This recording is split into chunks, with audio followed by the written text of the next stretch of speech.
আমার বাড়ির কালিয়াগঞ্জ, সুশীল সিং। আমার পিএইচই প্রজেক্ট হচ্ছে করণডিঘি, রাঘবপুর। আমি অসুবিধার সম্মুখীন হচ্ছি।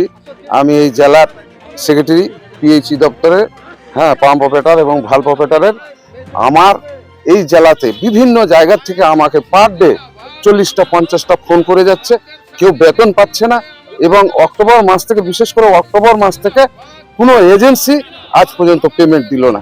এই যে আমরা গরিব দরদি মানুষ, আমরা কি করে চলবো? আমরা এই 3 মাস 4 মাস ধরে বেতন পায় না। জল জীবন মিশন বেতন পায় না। একজনের কাছে শুনতে পাইলাম বলে 7 মাস 8 মাস ধরে বলে বেতন পাচ্ছে না। আমাদের মধ্যে টোটাল জল জীবন মিশন দিয়ে 6540 জনের মতন আছে। তো এজেন্সিরা করছে না, আমরা তো জেলাতে বসবাস করছি, এজেন্সিরা করছে না প্রিন্সিপাল সেক্রেটারি ওখান থেকে কলকাতা থেকে করছে, আমরা কিন্তু এই সম্বন্ধে কিছু জানি না। আমরা হলাম এজেন্সি আন্ডারে, এজেন্সি আমাদেরকে, ওরা টেন্ডার ধরেছে, এজেন্সি আমাদেরকে পেমেন্ট করবে। পিএইচই সেক্টরে যারা বিভিন্ন সেক্টর আছে পিএইচই দপ্তরে, তো যারা কাজ করে আর কি, তাদের বিষয় নিয়ে কিছু সমস্যা ছিল। দীর্ঘদিন থেকে সমস্যাগুলো দেখা যাচ্ছে। তো আমরা বিক্ষিপ্তভাবে আসতেছি, এও আসতেছে। এই বিক্ষিপ্তভাবে না আসে আজকে মোটামুটি আজকে আমাদের রায়গঞ্জ সাব ডিভিশনের যারা কর্মরত আছেন তাদেরকে নিয়ে একটা সাহেবের কাছে ডেপুটেশনের ডেট ছিল। সেই ভিত্তিতে আমরা ডেপুটেশনে এসেছিলাম তাদের দাবি দাবাগুলো নিয়ে। তো দাবি দাবাগুলো নিয়ে আমাদের সাহেবের সঙ্গে কথা হলো।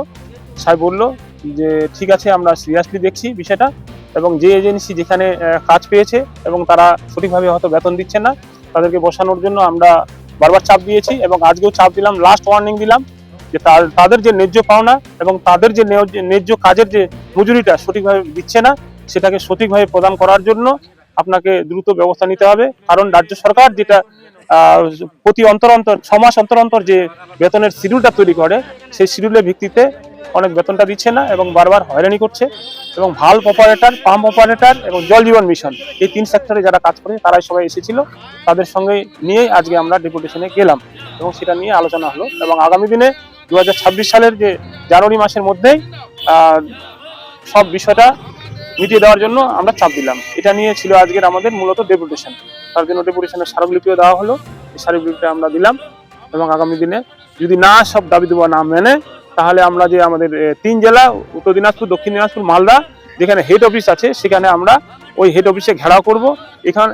ওইখানে তো ঘেরাও করব এবং সাথে সাথে আমাদের উত্তর দিনাজপুর জেলার যে এখানে পিএইচই অফিস আছে, সেখানেও আগামী দিনে আমরা বৃহত্তর আন্দোলন করে সমগ্র যারা কাজ করেছে বিভিন্ন সেক্টরে তাদের দাবি দেওয়া নিয়ে আগামী দিনে আমরা আন্দোলনের রাস্তায় নামবো। এটাই ছিল মূল কর্মসূচি।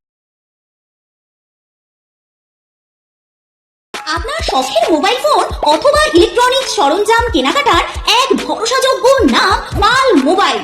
উত্তর দিনাজপুরের রায়গঞ্জে অবস্থিত এই পাল মোবাইলে আপনি পাচ্ছেন Vivo, Oppo, Xiaomi, Realme, OnePlus, nothing, Motorola, iPhone সহ সকল নামি দামি কোম্পানির যে কোনো মডেলের মোবাইল।